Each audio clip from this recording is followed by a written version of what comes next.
ɗaya wanda za a zauna ana yaban shi shekara 1420 ba a gama ba,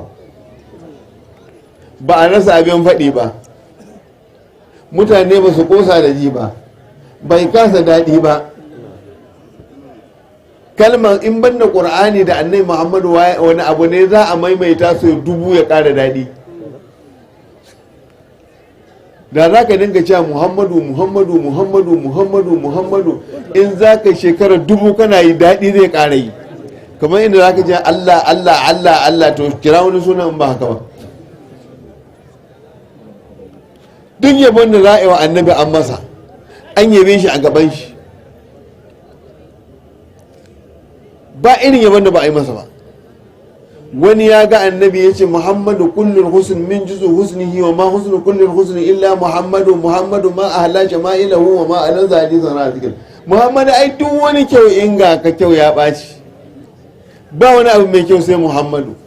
Muhammadu ma ahla shama'ilahu abu mai ban mamaki ya sa zaƙin ɗabi'unsa kamar zuma, wa ma alan hadisan razikir. Duk tadin da Muhammadu yake ciki daɗi yake yi. Idan Hassanu Sabiti ya gaishe ce a ƙomu wal ƙiyamu alaika fallun wa tarkul falli an na yin mu don tashi in baka girma tsayuwa don kai farilla ne, don shi annabi ya ce a daina girma ma shi a tsaye, wai shi ba sarki ne ba a jame ba, dokan shi kenan, wai kara ɗauke shi ya fi kowa, kuma Allah ya ce ya fi kowa. Idan an tashi sai ce a kar ku dinga girma ne kamar yadda ajama ke zai ce a Hassanu Sabiti ya ce wannan dokan naka na annabi ka ne hakuri kawai, dole an ganka a tashi tsayuwa don kai farilla ne, barin farilla ba zai yi ba. Mai hankali ya ganka bai tashi ba ya Rasulullah, annabi ya kyale shi. Matarsa Aisha ya shigo ɗaki ta ce yo Allah, wai ina matan nan ne wanda suka ga Yusufu suka yanka hannunsa su zo su yi kallo.